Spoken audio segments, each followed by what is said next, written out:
What's up, folks? Welcome into a special crossover edition of the Locked On Zags and Locked On Jayhawks podcast. I'm Andy Patton, the host of Locked On Zags, with Derek Johnson, host of Locked On Jayhawks, getting you all ready for a fantastic round of 32 matchup between two of the premier college basketball programs in the country. Lots and lots of folks wanted this to be McNeese and Samford. Lots of brackets showed that as the results, but here we are, the 4 seed and the 5 seed, Gonzaga, Kansas. And Derek, I want to start talking about the Kansas Samford game, one of the most controversial games we've seen of this tournament, really of a lot of tournaments in a while, obviously ending with that blocked shot that on Nick Timberlake that was called a foul. Timberlake gets to go to the free throw line, helps kind of put the game on ice for Kansas. And obviously, if you're, a Kansas fan, you're going to see this game and see, well, we put ourselves in a position to win. It's not entirely, that situation wasn't the only reason that Samford didn't win. They would have had to still go back down and score, but tough to see a game end that way with just the way that the kind of momentum had shifted in that game. But obviously, as you said on your show, survive and advance, that's the biggest deal for Kansas, and they managed to pull it off. Yeah, I kind of, I guess, addressed the elephant in the room at the beginning of that show. It's always unfortunate when you have such a great game like that, have such a critical call that goes against you. I've always been, win or lose, better or worse, under the guise of there's always calls throughout the game. And just to be clear, it was 100% the wrong call. That was a clean block on Nick Timberlake. Are there calls over the course of the game that you're going to agree with and disagree with? Yes, absolutely. I think the big thing here for Kansas becomes, can you take advantage of that happening? Because we've seen it before, right? Just go back last year, Florida Atlantic in that Memphis game, there's that controversial call at the end of the game on the jump ball. Did they call a timeout? Florida Atlantic ends up winning the game, skating by, and they make it to the Final Four. So I think that becomes the big thing here for Kansas.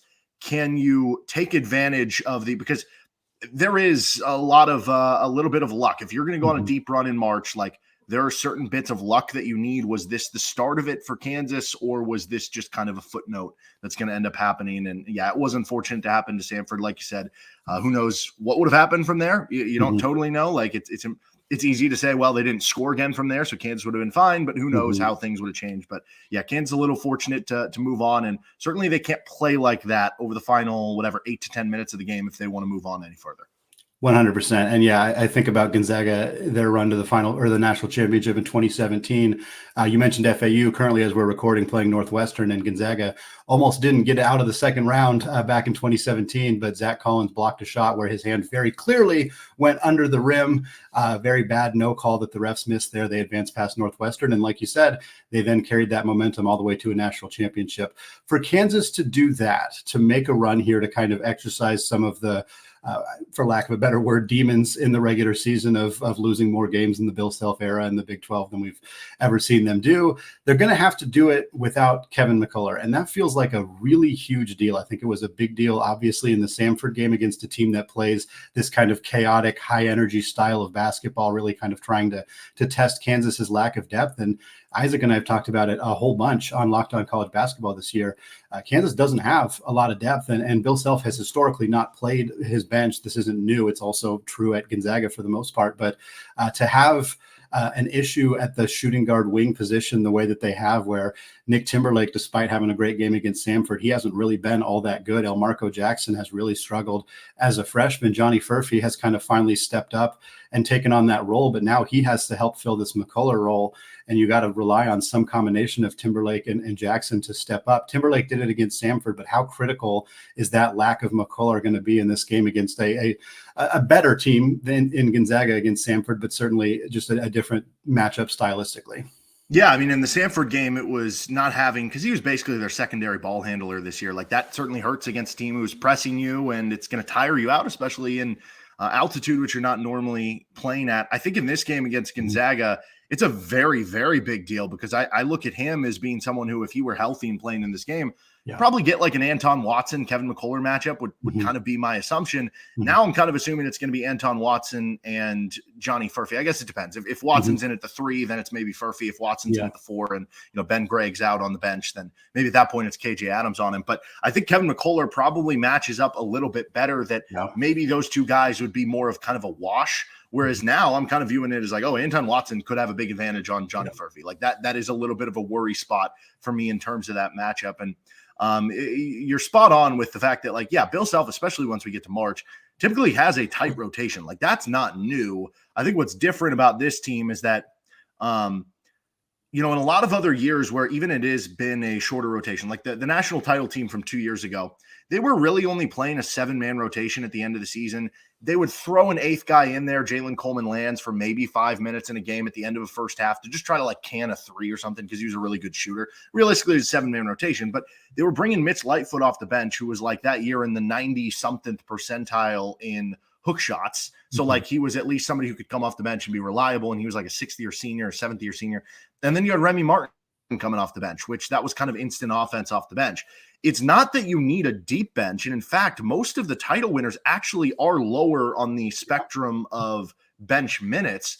It's that the guys that do come off the bench, whether it's 1 guy, whether it's 2 guys, whether it's 3 guys, have to be able to make an impact and have to be able to come in. And if one of the starters doesn't play well in a specific game, especially in a tournament setting, can somebody in the bench come off and supplement that scoring? And that's been the thing that has been devoid for Kansas this year. Now, like you said, Nick Timberlake just had a big game. He's going to have another big game. Marco Jackson's going to have a big game. It kind of becomes a little bit of everybody picking it up. But yeah, I almost, in a weird way, view the Kevin McCullar loss as a bigger deal for this second round matchup, even though you would automatically think, oh, well, Samford's shooting a lot of threes and he's a good defender and they need the ball handler versus Samford. I do think it is a bigger deal in this game with Gonzaga because of what Anton Watson brings to the table. Yeah, I'm 100% in agreement. I think Anton Watson is a really big factor in this game, whether KJ Adams is guarding him, what that means for the rest of them, the Kansas team defensively, what it allows Anton Watson to do defensively as well. He's a very versatile defender. I think he would have probably spent the entire game on McCullar, but now he can kind of do different things defensively, potentially match up against Furphy, potentially try to help keep KJ Adams out of the mid post where he is absolutely lethal. But Derek, I think the big matchup in this game pretty clearly is the bigs. Hunter Dickinson, Graham Ike, the 2 leading scorers on these teams now that McCullar is out for Kansas. Ike has been absolutely incredible for Gonzaga down the stretch of this season, carried this team past St. Mary's in the regular season championship, carried them all the way into where they are now, all the way up this 5 seed. But he's struggled against Donovan Clingan at UConn in the non-conference. He struggled against Zach Edey, not that very many people don't. He's struggled in a handful of games this year. Even a Dembona at UCLA gave him some fits. And so now he gets an opportunity to go up against a very good, very tall, big player in Hunter Dickinson. He hasn't seen this size in a while. Meanwhile, Dickinson's going to, feel a little bit more pressure from Ike than he did in that Samford game. So it feels to me like we can talk about Anton Watson, we can talk about the guards, but it's probably going to come down to who does the biggest work in the post. It's funny because I go back to the offseason, and one of the things Bill Self hit on in his offseason press conference before they started adding players and stuff was we need to get a big man who can come in and get 20 and 10. And at the time, you had Hunter Dickinson and Graham Ike in the transfer portal, and the conversation was like, oh, which one are they going to go after? Which one are they going to try to get? Who could they end up with? And certainly it's kind of funny that we end up with both those guys matching up here. Yeah, both back to the basket guys can really score on the post. I think it's interesting that you mentioned he struggled against maybe some of the bigger bigs. We'll see how that does because Hunter hasn't been a great defender, but his not great defense has more so been about if you can get him in space, if you can get him into ball screens. When you have him just one-on-one in the post, he's actually been a good enough defender because he's 7'2" and he's gigantic. Like that's going to certainly help on the defensive end of the court. What I find to be interesting too is on the offensive end, how much is Gonzaga going to sag in the paint and try to clog up the middle of the paint? Is that going to lead to more mid-range jump shots? Is that going to lead to more pick and pops with Hunter Dickinson, which we know he can hit? And I do think as good as Graham Ike is, I think Graham Ike overall is a better player than what Samford had at the center position with Achor. But I think Achor is a worse matchup for Hunter Dickinson, at least on the when they have the ball offensively, because Achor is shooting threes, and they had their backup center come in who was like 6 of 25 from 3, and he goes 4 of 4 from 3. That's because Hunter Dickinson struggles if you're defending threes. But Graham Ike, he's not shooting a ton of threes. Maybe this would be a game that he rifles one off or rifles 2 off or something like that. But I do actually think it is a little bit better of a matchup for Hunter Dickinson this game than it was last game. But yeah, the offense is going to be a little tougher to come by. Not as many transition easy dunks. Probably not going to get 20 rebounds again, but it's going to be a really fun matchup between those two. I actually, honestly, though, I kind of think Dajuan Harris, Ryan Nembhard, that's the matchup that I'm like gravitating towards, where I'm like, well, Nembhard has over 40 assists over the last 4 games. And both those guys, like, who can kind of affect the head of the snake, so to speak, a little bit better than the other. Well, let's look a little bit more into that matchup and some of the other kind of keys to this game here. We're going to kind of talk a little bit more on the Gonzaga side of things, what this matchup looks like against Kansas, and we're going to get to all of that after a word from today's sponsor, Manscaped. This episode is brought to you by the spring cleaning champions at Manscaped. This season, make sure to groom your carpets and the drapes with the leaders in the below-the-waist grooming. Clear out that winter bush with Manscaped's Lawnmower 5.0 and watch your confidence bloom like the springtime flowers. Embrace the season and join the 10 million men worldwide who trust Manscaped with our special offer. Go to manscaped.com, use code LOCKEDON for 20% off plus free shipping. Their 5th generation trimmer features 2 interchangeable next-gen skin-safe blade heads, a standard one for taking just a little off the top, and a new foil blade to go smooth wherever your heart desires. Spring cleaning doesn't just apply to the nether regions as well. Get the full grooming experience with Manscaped's signature Beard Hedger Pro Kit plus Handyman Electric Face Shaver. Whether you're looking to craft your signature look or just clean up that neckline, there are always the right tools for the job. Get 20% off and free shipping with the code LOCKEDON at manscaped.com. That's 20% off and free shipping with code LOCKEDON at manscaped.com. We're also brought to you by Game Time. You know, you might be going out to an NCAA tournament setting where you don't really know your way around the city. You've never been to the arena before. But guess what? You don't have to get stressed buying the tickets because Game Time is the fast and easy way to buy tickets for all your sports, music, comedy, and theater near you with killer deals on last-minute tickets and their best price guarantee. You can stop stressing over the tickets and start getting hyped for the fun that you're going to be having. I'm even looking at Game Time right now. One of my favorite parts about it is that you can see the images of the seat view. So if you've never been to this arena before for the tournament, it's perfect because you're going to get to know what exactly your seats are looking like.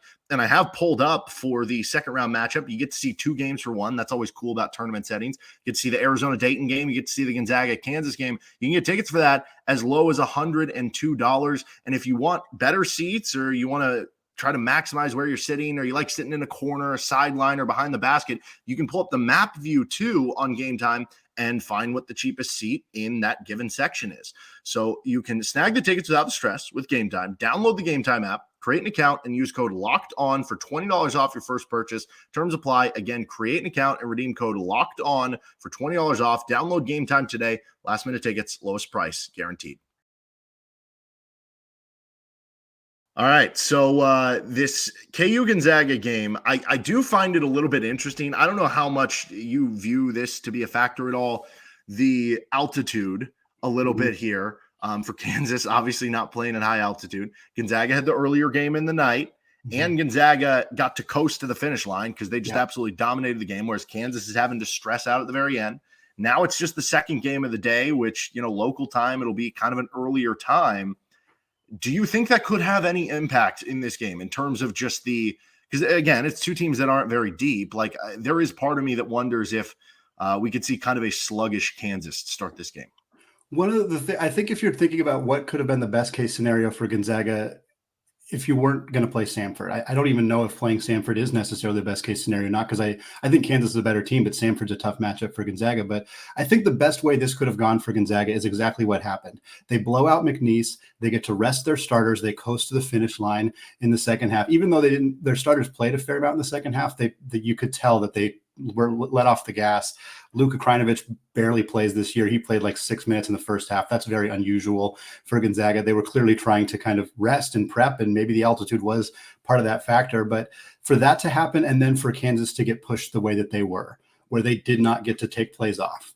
They did not. I mean, they couldn't have any lapses. When they did have lapses, Samford came all the way back. And that was kind of, I mean, it was a complete grind for a team that was missing a key starter. All of that, I think, does set up Gonzaga in a way that is advantageous, where they're probably a little bit more rested.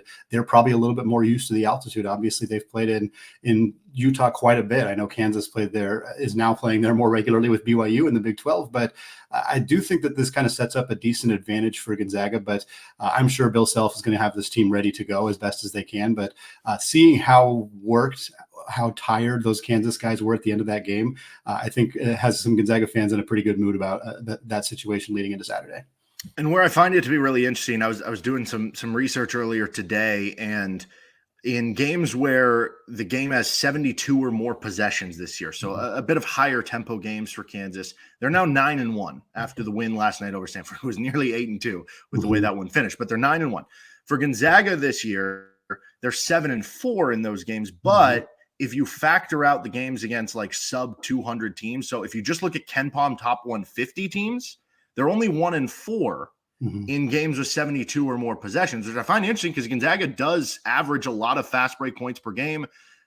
I don't know. Does that say something about, when they're playing too big basketball? Like, is it more of a transition defense thing? Why do you think that number would be the way it is?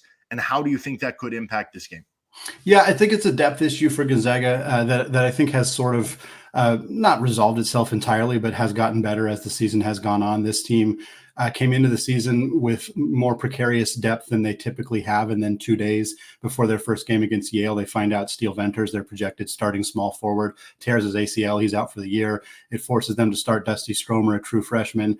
Halfway through the year, Gonzaga makes the decision to switch up the starting lineup, inserts Ben Gregg. So they're playing this jumbo big lineup with Watson, Gregg, and EK. Dusty starts coming off the bench, and the team really kind of hit their stride after that. Not just because of that. I think that's kind of the same point where Mark Few went to Graham EK and said, hey, man, you got to start demanding the basketball and taking on a more assertive role. And Ryan Nembhard kind of got his bearings under him. But I do think that tempo is an interesting thing for Gonzaga because they love to play at it, but it's not always to their advantage.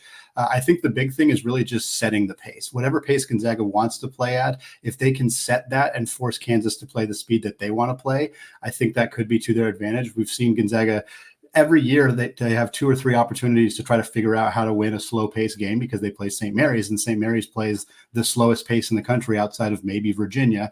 And so Gonzaga has adapted to playing at different speeds. But having said all that, if Kansas is getting out in transition, if Dajuan Harris is out wreaking havoc out there, we saw Hunter Dickinson in this game against Samford get the rebound and try to throw it all the way out to half court. A lot of times it was a turnover, but I could tell they were trying to do that to get ahead of Samford's press. And if they're out trying to run on every missed shot, it'll be interesting to see how that works because I think that would test Gonzaga's depth and certainly kind of wear them out. But teams that try to out-athlete Gonzaga rarely succeed at doing that. And while I think Kansas certainly has the talent and the athletes to do that, they also don't have a lot of depth. They're also playing at elevation. It'll be interesting to see how the transition game works because I don't think Gonzaga's transition defense is all of that good, but I'm not sure if either of these teams necessarily want to get into a track mate with each other. Yeah, it's very interesting. It's just with Kansas, though, with the half-court offense, it's almost like you kind of have to. But, yeah, you're right. With all the external factors, it might not be great. Now, I teased kind of the Dajuan Harris and Ryan Nembhard matchup. Nembhard has been on an absolute heater lately. You're going to hear it from national analysts. You look at the stats, like what he's been doing lately has been fantastic. Dajuan Harris has 3 straight tournament games with double-digit scoring. To me, this is going to really impact the game because Kansas needs Dajuan Harris facilitating, leading the offense, and scoring.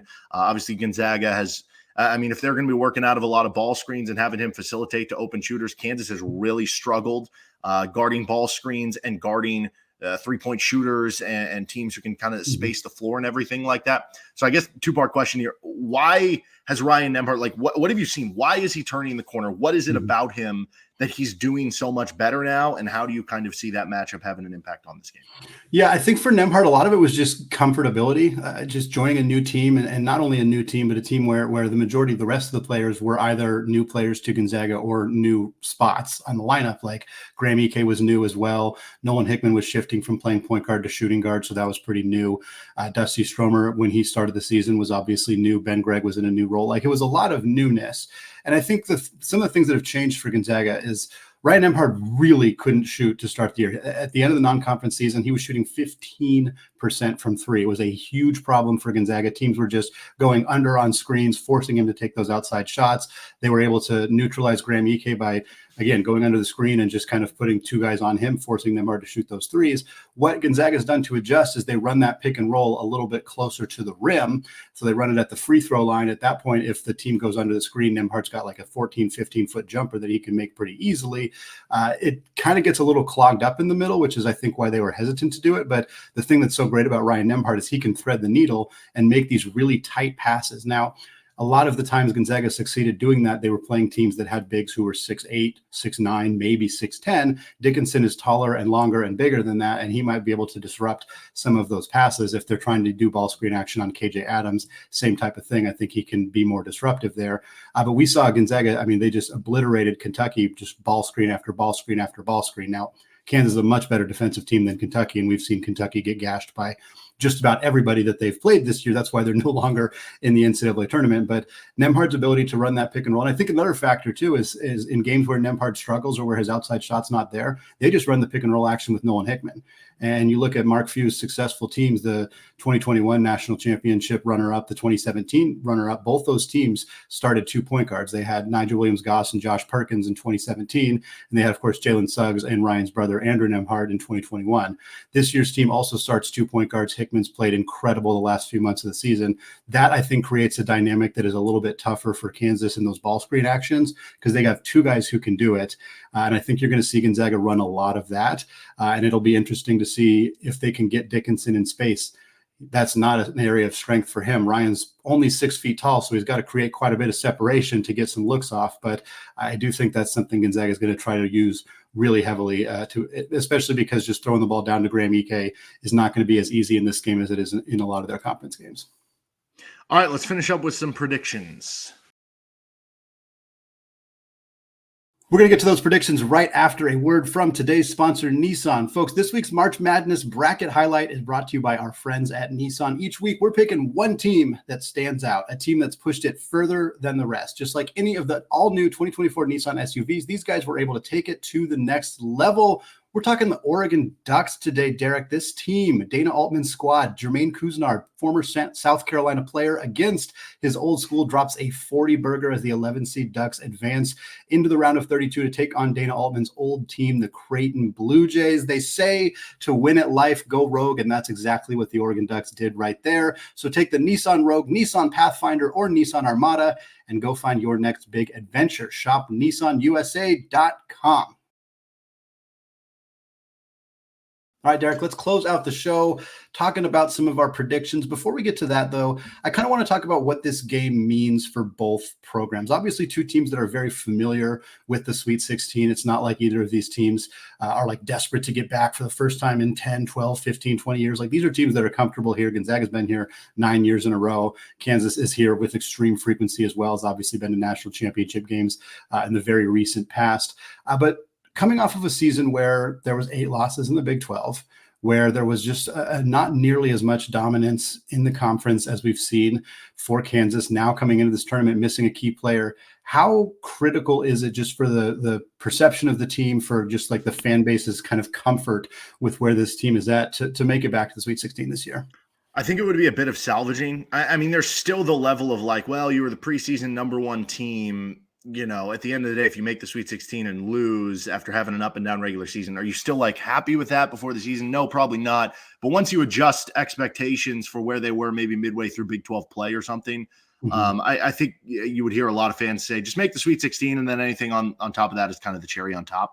And it is a weird spot to be in because it really is. And I'm sure this is how Gonzaga has gotten too, where it's like expectations are always, hey, let's be one of the best teams in the country. Let's make the Final Four. Let's go to a national championship, whatever it is, to where like there is a certain point of, well, if that's always your goal, you know, if you are only making a Sweet 16, is that selling yourself short? But yeah, I do think given everything that's happened for this team and the injuries and everything, if they can win this game, it would feel like a bit of validation of like, okay, right now the conversation is this the worst team of the Bill Self era? If you win this game, it feels like that conversation maybe goes out the door.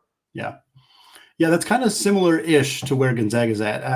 And it's an insane realization that a team that they were out of the top 25 for about a month or so this season, and that it makes this automatically one of the worst Gonzaga teams in the last decade. And that's just an insane thing for a mid-major school, for a program, you know, in the WCC and, you know, for 4,500 student population. Like, for them to be in this position is just ridiculous, but they are, and they were. And for a while, there was real talk about, is Gonzaga even going to make the NCAA tournament, which we haven't had those conversations since 2016. That team snuck in as an 11 seed. They then walloped Seton Hall, destroyed Utah, a 3 seed, and lost to a 10-seeded Syracuse in the Sweet 16. That was one of the first years of this now 9-year streak of making the Sweet 16. So I'm not quite sure Gonzaga's playing was house money yet, but the minute I saw that they were a 5 seed, it kind of felt like, okay, it's hard for this season to be a complete failure. And then once they crushed McNeese, it was like, okay, we're pretty close to play in with house money. If you lose to a Kansas team, even a beat up Kansas team, they're the higher seed. Yes, it ends the Sweet 16 run for Gonzaga, and certainly that would be disappointing. But considering where this team's like headspace was at, like where the fan base's headspace was at, I think they're pretty close to playing with house money. Now you win this game. If you're Gonzaga, then you're for sure. Then at that point, you're absolutely playing with house money. Maybe you lose to Purdue again. That would be a bummer, but you're if you make it to Sweet 16, I think you feel pretty good for Gonzaga, especially considering where this team was at a few months ago. But I do think the Purdue of it all is another factor here as well. As I think they're kind of identified as a somewhat vulnerable one seed now. I really like this Purdue team. They're much improved from last year's team. That sophomore guards, Braden Smith, Fletcher Lawyer, much better than they were last year. They're not going to lose to a 16 seed, knock on wood, but I'd be very shocked if that happened twice in a row. I do really like Utah State a lot, but the Mountain West has not been good so far this tournament, so we'll see if they can even get by TCU as we record this before that game takes place. But yeah, I think both Kansas and Gonzaga feel like they have a good chance to potentially beat Purdue and go to the Elite Eight, and I think that puts a little extra kind of zing on this matchup.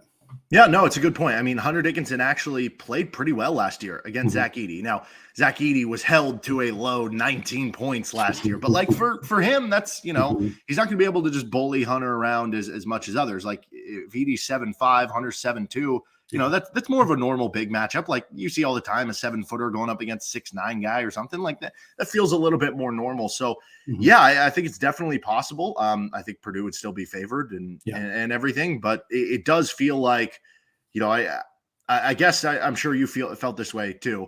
If you said that Gonzaga, Kansas, whatever, was going to be on the 4-5 line coming into the tournament, you didn't want to get Houston. I knew that wouldn't happen for Kansas, but from your perspective, and didn't want to get UConn, even though Kansas beat them earlier in the year in Allen Fieldhouse, no Stephon Castle, and you don't have Allen Fieldhouse this time. So those are the two where it's like, just avoid those.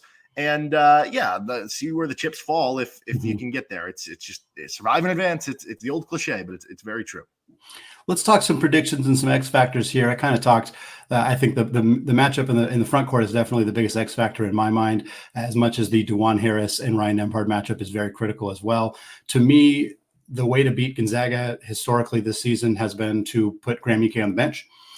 He does a really good job when he's on the floor, even against, the WCC Defensive Player of the Year, Mitchell Saxon, got torched by Graham Ike and Moraga. Like, he can play well against just about anybody, but he can't play well if he's on the bench with foul trouble. And I think if Kansas can put Graham Ike on the bench in the first 10 minutes of this game with 2 fouls, Kansas wins. To me, that is the biggest determination right there. Braden Huff, Gonzaga's backup center, very talented offensive player, can score with both his left and his right hand, a variety of post moves. He is not good defensively, and he has improved throughout the year. But if he is guarding Hunter Dickinson, Gonzaga is in very, very big trouble, to the point where I think they wouldn't even put him on him. They'd put him on KJ Adams. They'd probably put Ben Gregg on Hunter Dickinson, which is still going to be a problem for the Zags. So if Graham Ike avoids foul trouble, I think they win. I think it's a close game. I think there's very little opportunity or very little chance this game is determined by more than 6 points either way. But if Graham Ike is in foul trouble, it's a Kansas victory. If not, it's a Gonzaga victory. Either way, I think these teams have a chance against Purdue in the Sweet 16. I would say for me, this is a bit of low-hanging fruit, though, because you could probably say it about a lot of games. It's if the three-point shooting can get evened out. It is honestly a miracle that Samford hit 16 threes while Kansas hit 6, and they found a way to win that game. That happens again in this one. They're going home. I think this is a game where, Gonzaga doesn't take a lot of threes, but they shoot them very efficiently. And when they're on, like they were in that McNeese State game, when they go 10 of 21, like if that happens, I think Kansas goes home too. Can you make it a game where both teams are hitting 6 or 7 threes, where it's pretty equal? And that comes in 2 ways for Kansas. One, they've not done a great job defending the three-point arc on that side of the ball, but maybe with the team who does play a lot of two-big basketball and doesn't have really a stretch 5 as much when Graham Ike is in there at the 5, maybe that's a bigger benefit for Kansas than some of their other matchups that they've certainly struggled with when that has been the case.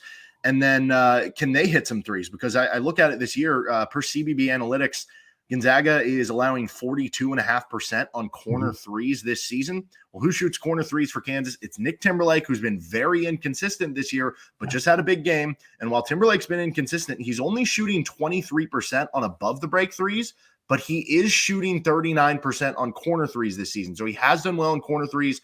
Furphy has done well on corner threes. And he seemed to shake off his little freshman wall that he was hitting with a 16-point effort in the first round of the tournament. Can Kansas hit enough threes and defend the 3-point line. I think if they can do both of those things, they can get enough on the inside and maybe a few transition opportunities to find a way to win this game. For Derek Johnson, I'm Andy Patton. Thank you so much to those of you who have listened to this crossover edition, Locked on Zags, Locked on Jayhawks. Going to be an incredibly fun game on Saturday, early afternoon. A really fantastic matchup in Salt Lake. Derek, thanks for hopping on and chatting about this game with me. Absolutely. Thank you, Andy. And hopefully this happens a little more often if we ever get that Gonzaga Big 12 invite. That I am looking forward to it. We'll have to have a conversation about that soon.